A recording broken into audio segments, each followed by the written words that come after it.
Hello guys, welcome to SEO talks. நம்ம இன்னைக்கு என்ன பார்க்க போறோம்னா, ஆஃப்பேஜ் SEOனா என்ன, அதுக்கு உண்டான செக்லிஸ்ட்டை பார்க்க போகிறோம். நான் இதுக்கு முன்னாடி ஆன் பேஜோட செக்லிஸ்ட்டும் டெக்னிக்கல் SEOட செக்லிஸ்ட்டும் முன்னாடி போட்டிருக்கேன். அதை பார்க்காதவங்க பார்த்துக்கோங்க. ஆஃப் பேஜ்ன்றது ரொம்ப ரொம்ப ரொம்ப இம்பார்ட்டன்ட் SEOல. ஆன் பேஜ் ஒன் டைம் பண்ணலாம். டெக்னிக்கல் SEO ஆன் பேஜ் எப்பப்போ பார்க்குறோமோ அப்போ டெக்னிக்கல் SEO பார்க்கலாம். அடுத்து அதில் ஏதாச்சும் ஒரு பேஜ் இண்டெக்ஸ் ஆகாமல் இருக்குது, மற்ற ஏதாவது பிரச்சனை இருக்குது அப்படின்னா நம்ம டெக்னிக்கல் SEO பார்க்கலாம். அதை தவிர்த்து நீங்கள் ஆஃப் பேஜ் SEOன்றது உங்களோட கண்டினியூஸ் ப்ராசஸ்.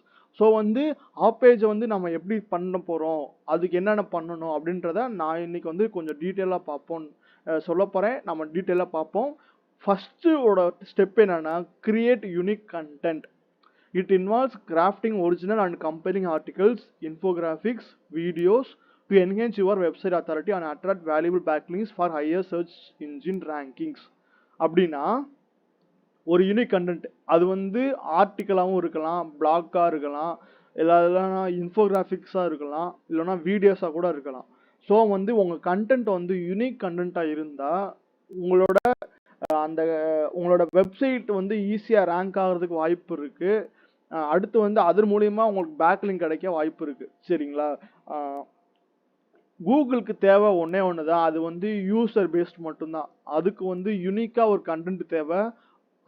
அந்த கண்டென்ட்ல யூசர் தேடுற கீவேர்டோட ஒரு நல்லபடியாக ஒரு கண்டென்ட் ஒரு யூனிக்காக இருந்துச்சுன்னா, அந்த கண்டென்ட் யூனிக்காக இருந்துச்சுன்னா அதுவே ரேங்க் பண்ணிக்கிறோம். நம்ம பெரிய புஷ் பண்ண வேண்டிய அவசியமே இல்லை. அதுக்கு தேவையானது யூனிக்கான கண்டென்ட் மட்டும்தான். நீங்கள் யூனிக்கான கண்டென்ட் கிரியேட் பண்ணிட்டாலே 20லேருந்து 30% ஒர்க் உங்களுக்கு முடிஞ்சதா அர்த்தம். சரிங்களா? ஸோ யூனிக் கண்டென்ட் கிரியேட் பண்ணுறது ரொம்ப ரொம்ப ரொம்ப முக்கியம். நீங்கள் யூனிக் கண்டென்ட் கிரியேட் பண்ணிட்டீங்கன்னா அதன் மூலியமாக நீங்கள் பிளாக் சப்மிஷன் பண்ணி சோஷியல் மீடியா பண்ணி இல்லை வீடியோவாக இருந்துச்சுன்னா அதை சோஷியல் மீடியா பிளாட்ஃபார்மில் யூஸ் பண்ணி நீங்கள் பேக் லிங்க்ஸை கிரியேட் பண்ணிக்கலாம்.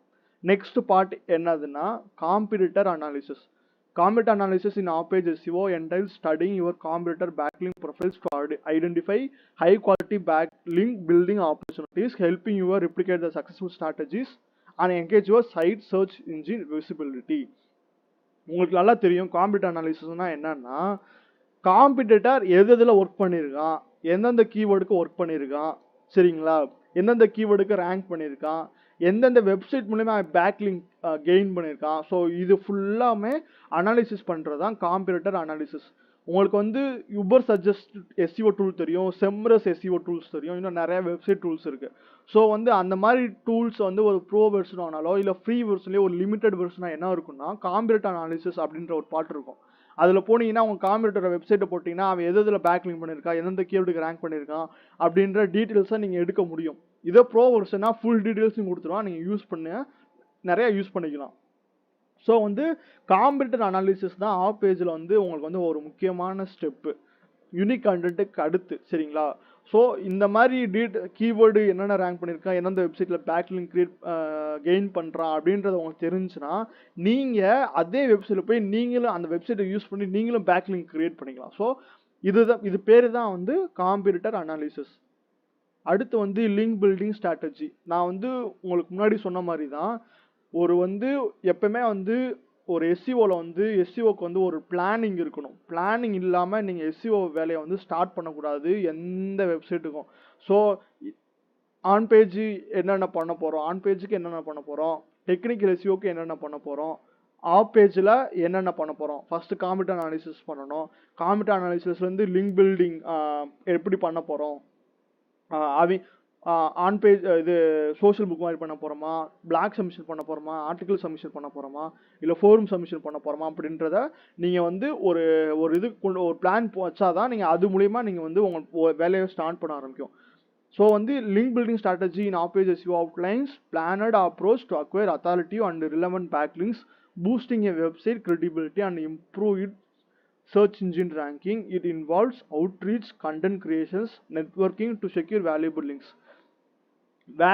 லிங்க்ஸை எப்படி கெயின் பண்ண முடியுமோ அது எல்லாமே லிங்க் பில்டிங் ஸ்ட்ராட்டஜிக்குள்ள தான் வரும். அந்த லிங்க் பில்டிங் ஸ்ட்ராட்டஜியில் blog submissions, article submissions, social bookmarking, forum submissions எல்லாமே வரும், சோஷியல் மீடியா பிளாட்ஃபார்ம் உட்பட. நெக்ஸ்ட் வந்து build backlink through various options. நான் முன்னாடியே உங்களுக்கு இந்த இதுக்கு சொல்லிட்டேன். ஆப்ஷன்ஸ்னா எந்தெந்த மூலியமா நமக்கு வந்து பேக்லிங்கை கிரியேட் பண்ண முடியுமோ அந்த ஆப்ஷன்ஸ் எல்லாத்தையுமே நம்ம யூஸ் பண்ண கற்றுக்கணும், including guest posting, social media, influencer partnerships and directory submissions to strengthen a website online presence and authority. இதில் டைரக்டரி சப்மிஷன் ஒரு இது இருக்கு. பட் டைரக்டரி சப்மிஷன் பண்ணீங்கன்னா அதுக்கு நிறைய வெப்சைட்ஸ் இருக்கு. ஆனால் வந்து அது வந்து ரொம்ப டைம் எடுக்கும். ஸோ வந்து நம்ம அதில் இன்வெஸ்ட் பண்ணுற டைமை நம்ம வேற ஏதாவது இன்வெஸ்ட் பண்ணால் கூட அந்த டைம் வந்து வெரி யூஸ்ஃபுல்லாக இருக்கும். ஆனால் அப்படி ஒரு ஆப்ஷன் இருக்குன்னு அவங்களுக்கு மென்ஷன் உங்கள்கிட்ட சொல்றதுக்காண்டி தான் இந்த கண்டென்ட்ல டைரக்டரி சப்மிஷன் மென்ஷன் பண்ணியிருக்கேன். நெக்ஸ்ட் வந்து guest post on third party websites. Guest post on third-party websites involves creating valuable content for external platforms, earning backlinks to your site, increasing your website authority and search engine ranking through relevant and reputable sources. இப்போ வந்து பார்த்தீங்கன்னா டூம்லர்னு ஒரு website இருக்கு. இது வந்து black submission websites. ரொம்ப ரொம்ப ரொம்ப முக்கியமான ஒரு பிளாக் சப்மிஷன் வெப்சைட்ஸ். இதில் நீங்கள் போய் உங்களோட கண்டென்ட்டை உங்கள் பிளாக்கை வந்து சப்மிட் பண்ணீங்கன்னா உங்களுக்கு வந்து ஈஸியாக பேக்லிங்க் கிடைக்க வாய்ப்பு இருக்கு. அதே மாதிரி மீடியம்னு ஒரு பிளாட்ஃபார்ம் இருக்கு. இதுவும் பிளாக் சப்மிஷன் பண்ணுறது. அடுத்து வந்து ஜஸ்ட் பேஸ்ட் இட் அப்படின்ற ஒரு வெப்சைட் இருக்கு. ஸோ இதுவும் பிளாக் சப்மிஷன் பண்ணுறது தான். அடுத்து வந்து எப்படின்னா ரெட்டிட்னு ஒரு வெப்சைட் இருக்கு. இது வந்து சோஷியல் புக் மார்க்கிங் பண்ணுற ஒரு வெப்சைட், சரிங்களா. அது போல் scoop.itன்னு ஒரு வெப்சைட் இருக்கு. அதுவும் சோஷியல் புக் மார்க்கிங் பண்ணுற வெப்சைட்ஸ். ஸோ அடுத்து வந்து ஃபோரம் சப்மிஷன் வெப்சைட்ஸ்னா உங்களுக்கு எப்படின்னா ஏதோ ஒரு டாப்பிக்கை பற்றி உங்களுக்கு வந்து ஒன்று இருக்கும். ஏதாச்சும் ஒரு கேமராவை பற்றியோ இல்லை ஒரு சர்வீஸை பற்றியோ இல்லை வேற ஏதாச்சும் ஒரு எலக்ட்ரானிக்ஸை பற்றியோ இல்லை எலக்ட்ரிக்கல் எக்யூப்மெண்ட்ஸை பற்றியோ இல்லை வந்து பைப்பை பற்றியோ எதை பற்றி வேணாலும் ஒரு டிஸ்கஷன். அந்த ஃபோரம் சப்மிஷன் எப்படி இருக்குன்னா கேமரா பற்றி டிஸ்கஸ் பண்ணுற ஒரு ஃபோரம் சப்மிஷன் ஒன்று இருக்கும். சாஃப்ட்வேரை பற்றி மட்டும் டிஸ்கஸ் பண்ணுற ஒரு ஃபோரம் சப்மிஷன் ஒரு சைட் இருக்கும். அடுத்து வந்து ஒரு மேனுஃபேக்சரிங்காக அது ஹார்ட்வேர் மேனுஃபேக்சரிங் இருக்கலாம், அதை பற்றி பண்ணுற ஒரு வெப்சைட் இருக்கும். ஸோ அந்தந்த வெப்சைட்டில் போய் அதை பற்றி மட்டும்தான் பண்ணணும். மாற்றி பண்ணிடாதீங்க, பிளாக் பண்ணிடுவானுங்க பயனுள்ளைய, சரிங்களா. ஸோ வந்து ரொம்ப ரொம்ப முக்கியம். அது முடிஞ்ச அளவுக்கு ஈஸியாக பண்ணலாம். நீங்கள் வந்து நிறைய ஃபோரம் சப்மிஷன்ஸை போய் பாருங்கள். ஃபஸ்ட்டு அதில் எப்படி பண்ணியிருக்காங்க அப்படின்றத எக்ஸாம்பிள் பார்த்துட்டு பண்ணிங்கன்னா உங்களுக்கு ஒரு ஐடியா கிடைக்கும். அது மூலிமா நீங்கள் வந்து ஃபோரம் சப்மிஷனில் ஒர்க் பண்ண ஆரம்பிக்கலாம். நெக்ஸ்ட்டு வந்து guest post on forum websites. இதை ஏன் நான் தனியாக மென்ஷன் பண்ணியிருக்கேன்னா ஃபோரம் வெப்சைட்ஸ் வந்து ரொம்ப ரொம்ப இம்பார்ட்டன்ட். ஈஸியாக கிரெடிபிலிட்டி கிடைக்கிற பேக்லிங்க் கிடைக்கிற ஒரு சைட்ஸ் ஃபோரம் சப்மிஷன் வெப்சைட்ஸ் வந்து. ஸோ அதனால சொல்கிறேன். இப்போ பார்த்தீங்கன்னா entail contribute discussions with the insightful content and secure backlinks, enhancing your website SEO through relevant community driven platforms and building online authority. இப்போ வந்து பார்த்தீங்கன்னா கோரா வந்து உங்களுக்கு தெரியும் தானே. இப்போ கோராவில் வந்து நீங்கள் வந்து ஒரு கொஸ்டின் கூட கேட்டுட்டு நீங்கள் வந்து யாராச்சும் கேட்டிருப்பாங்கன்னு வச்சுக்கோங்களேன், which is companies the best web development company in Chennai, in Bangalore, in Coimbatore, in Madurai, in Bangalore, இந்த மாதிரி வந்து சில இதெல்லாம் இருக்கும். சில கொஸ்டின்ஸ் கேட்பாங்க. அந்த கொஸ்டின்ஸில் நீங்கள் போய் வந்து உங்களோட சர்வீஸை பற்றியோ உங்கள் ப்ராடக்ட்டை பற்றியோ கொஞ்சம் டீட்டெயிலாக எக்ஸ்பிளைன் பண்ணிவிட்டு கீழே வந்து மறக்காமல் நீங்கள் எந்த சர்வீஸ் பண்ணுறீங்களோ எந்த சர்வீஸ் கேட்டிருக்காங்களோ அதுக்கேற்ற மாதிரி அந்த உங்களோட வெப்சைட்ஸை பேஜ் லிங்கை வந்து நீங்கள் வந்து அதில் வந்து இன்சர்ட் பண்ணணும். ஸோ இந்த மாதிரி தான் வந்து ஃபோரம் சப்மிஷன்ஸ் வந்து ஒர்க் ஆகும். அதை வந்து பார்த்துக்கோங்க. ரொம்ப ரொம்ப ரொம்ப ஈஸியானது தான், பிரச்சனையே இல்லை. நீங்கள் எக்ஸாம்பிள் பார்த்துட்டு நீங்கள் போய் பண்ணீங்கன்னா உங்களுக்கு வந்து ஈஸியாக இருக்கும், சரிங்களா. முக்கியமானது என்ன விஷயம்னா ஒரு ஃபோரம் சப்மிஷன் அக்கௌண்ட் கிரியேட் பண்ணுறப்ப ஒரு சாதாரண ஒரு பர்சனோட நேமில் அக்கௌண்ட் கிரியேட் பண்ணுங்க. அப்போ தான் வந்து நம்புவாங்க பயவுள்ளங்க. நீங்கள் வந்து கம்பெனி நேம் போட்டால் நம்ப மாட்டாங்க. ஸோ அதனால என்ன பண்ணுறீங்கன்னா ஒரு பர்சன் நேமில் அக்கௌண்ட் கிரியேட் பண்ணுங்கள், ஜிமெயில் அக்கௌண்ட் கிரியேட் பண்ணி அது மூலிமா நீங்கள் டிஸ்கஷனை ஸ்டார்ட் பண்ணலாம். அடுத்து வந்து எப்படின்னா investing time on local SEO. Local SEOனா என்னன்னா it involves optimizing your online presence for local search, gaining backlinks from local directories and websites, thereby boosting your site visibility in local search and strengthening its offpage SEO performance. Local SEOனா ஒன்றுமே இல்லை. இப்போ வந்து web development service in சென்னைன்னு போகிறோம்ல, in Bangalore போகிறோம்ல, in Coimbatore போகிறோம்ல, in Madurai அந்த மாதிரி போகிறோம்ல, அந்த லொக்கேஷனை மென்ஷன் பண்ணுறோம் பார்த்தீங்களா, அதுக்கு பேர் தான் வந்து லோக்கல் எஸ்இஓ. சரிங்களா? அதுக்கு ஏற்ற மாதிரி நீங்கள் அதாவது நீங்கள் கீவேர்டு எப்படி செலக்ட் பண்ணுறீங்கனாலே, இப்போ ஒரு எக்ஸாம்பிள் சொல்கிறேன், வெப் டெவலப்மெண்ட் இன் சென்னை அப்படின்னு ஒரு ஒரு அதுக்கேற்ற மாதிரி ஒரு கீவேர்டை செலக்ட் பண்ணுங்க. சரிங்களா? அடுத்து வந்து பெஸ்ட்டு அது class indoor manufacturer in Chennai in Bangalore அந்த மாதிரி நீங்கள் கிரியேட் பண்ணலாம். உங்கள் சர்வீஸ் உங்கள் ப்ராடக்ட்டுக்கு ஏற்ற மாதிரி எங்கெங்கே வந்து சர்வீஸை ப்ரொவைட் பண்ணுறீங்களோ அதுக்கேற்ற அந்த ஊரை மென்ஷன் பண்ணி நீங்கள் வந்து ஒரு கீவேர்டை வந்து எடுத்து அதுக்கு நீங்கள் ரேங்க் பண்ண ட்ரை பண்ணீங்கன்னா ஈஸியாகவும் இருக்கும். சரிங்களா? ஏன்னா எல்லாருமே வந்து மொட்டையாக போட மாட்டாங்க.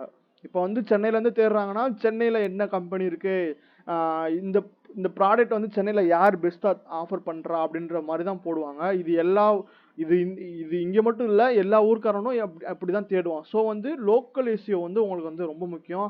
அந்த மாதிரி கீவேர்டு சர்ச் பண்ணி அதுக்கேற்ற மாதிரி கண்டென்ட் கிரியேட் பண்ணி அதுக்கேற்ற மாதிரி நீங்கள் ஒர்க் பண்ணீங்கன்னா ஈஸியாக ரேங்க் பண்ண வாய்ப்பு இருக்குது. சரிங்களா? நீங்கள் வந்து சென்னைக்கு மட்டும் எஸ்இஓ பார்க்குறது ரொம்ப ஈஸி, பெங்களூருக்கு மட்டும் எஸ்இஓ பார்க்குறது ரொம்ப ஈஸி, தமிழ்நாடுக்கு எஸ்இஓ பார்க்குறது ரொம்ப கஷ்டம், இந்தியாவுக்கு ஃபுல்லாக எஸ்இஓ பார்க்குறது ரொம்ப கஷ்டம். ஸோ இந்த மாதிரி சென்னை பெங்களூர் இந்த மாதிரி ஸ்பெசிஃபிக்காக நீங்கள் வந்து கீவேர்டை யூஸ் பண்ணிங்கன்னா உங்களுக்கு வந்து ஈஸியாக ரேங்க் பண்ண வாய்ப்பு இருக்குது. ரெண்டாவது விஷயம் என்னதுன்னா, be active on social media platforms.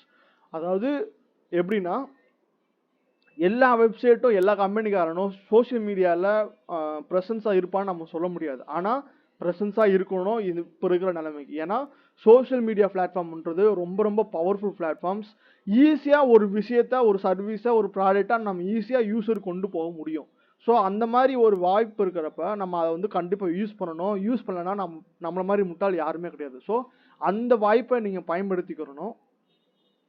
Social media பிளாட்ஃபார்மில் ஒரு கண்டென்ட்டாக நீங்கள் ஒரு வீடியோவாக நீங்கள் போடலாம், இல்லை வந்து சின்ன ஒரு கண்டென்ட்டாக ஒரு 5 லைனில் 2-3 லைனில் ஒரு கண்டென்ட்டாக க்ரியேட் பண்ணி அது கீழே உங்கள் வெப்சைட்டை வச்சு பேஜ் லிங்கை வச்சு நீங்கள் வந்து ப்ரொமோட் பண்ணலாம். அந்த மாதிரி ப்ரொமோட் ட்ரை பண்ணுறப்ப உங்களுக்கு பேக் லிங்க்ஸ் வந்து கண்டிப்பாக கிடைக்கும். சரிங்களா? நெக்ஸ்ட்டு வந்து spend more time on comment section.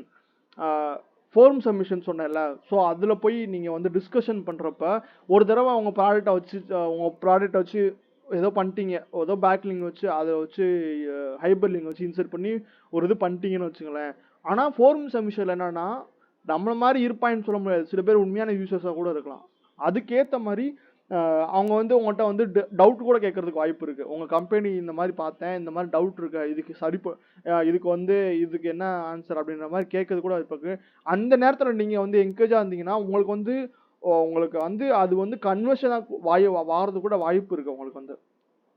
So இந்த மாதிரி ஃபோரம் சப்மிஷனில் நீங்கள் வந்து ஆக்டிவாக இருக்கணும். ரெண்டாவது விஷயம், சோஷியல் மீடியா பிளாட்ஃபார்மில் எனக்கு வந்து ஒரு எக்ஸாம்பிள் இருக்குது. ஒரு இது நான் வந்து பார்த்தேன், ஒருத்தவன் ஒரு சர்வீஸ் ப்ரொவைட் பண்ணுறான், அவன்கிட்ட அந்த சர்வீஸை வாங்கினவன் உங்கள் சர்வீஸ் நல்லா இல்லை அப்படின்னு அந்த கம்பெனியோட சோஷியல் மீடியா பிளாட்ஃபார்மில் போய் கமெண்ட் பண்ணியிருக்கான்.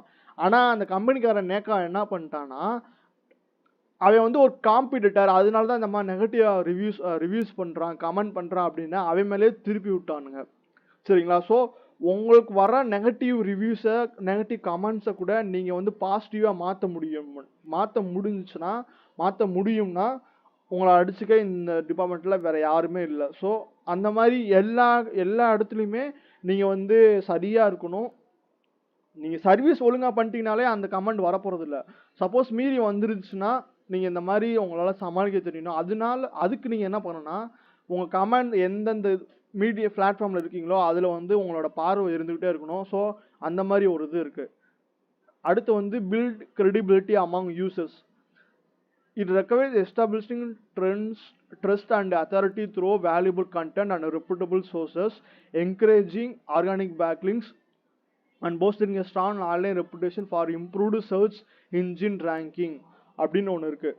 ஸோ வந்து ஒரு நல்ல கண்டென்ட், ஏனோ தானே ஒரு கண்டென்ட் கிரியேட் பண்ணாமல் ஒரு ப்ராடக்ட்டை பற்றி யாருமே அந்த ப்ராடக்ட்டை பற்றி இதுவரை யாருமே கொடுக்காத ஒரு கண்டென்ட்டை நீங்கள் கிரியேட் பண்ணி நீங்கள் போட்டிங்கன்னா அதுவே வந்து இந்த மாதிரி ஒரு கண்டென்ட் பார்த்தது இல்லையா அப்படின்ற அந்த ஒரு இது வந்து உங்களோட வெப்சைட்டுக்கு வந்து வர வைக்கும். அது மூலிமா உங்களுக்கு பேக் லிங்க் வந்து கிடைக்க வாய்ப்பு இருக்கும். அடுத்து வந்து ஒரு ரெப்யூட்டபிள் சோர்சஸ்லேருந்து வந்தாங்கன்னா ஸோ இன்னும் அதிகமாக அவங்க உங்களுக்கு வந்து ஆர்கானிக்காக பேங்க் லிங்க்ஸ் கிடைக்க வாய்ப்பு இருக்குது. ஸோ உங்களோட க்ரெடிபிலிட்டி கூட தான் உங்களோட சர்வீஸ் உங்களோட பேஜ் ரேங்கிங் வந்து இன்க்ரீஸ் ஆகிறதுக்கு வாய்ப்பு இருக்குது, இன்க்ரீஸ் ஆகும் கூகுளில். ஸோ இந்த மாதிரி நிறையா இருக்குது. நான் வந்து 10 மட்டும் ஒரு முக்கியமான 10 மட்டும் உங்களுக்கு வந்து காமிச்சு இந்த மாதிரி ஒர்க் பண்ணுங்க அப்படின்றத நான் சொல்லியிருக்கேன். உங்களுக்கு கண்டிப்பாக இது யூஸ்ஃபுல்லாக இருக்கும்னு நான் நம்புகிறேன். வீடியோ பிடிச்சிருந்துச்சுன்னா லைக் பண்ணுங்கள், ஷேர் பண்ணுங்கள், சப்ஸ்கிரைப் பண்ணுங்கள். உங்களுக்கு ஏதாச்சும் டவுட் இருந்துச்சுன்னா கமெண்ட் செக்ஷனில் கமெண்ட் பண்ணுங்கள். கண்டிப்பாக நான் வந்து உங்களுக்கு ரிப்ளை பண்ணுறேன், அந்த டவுட்டை நான் கிளியர் பண்ணுறேன். Thank you very much.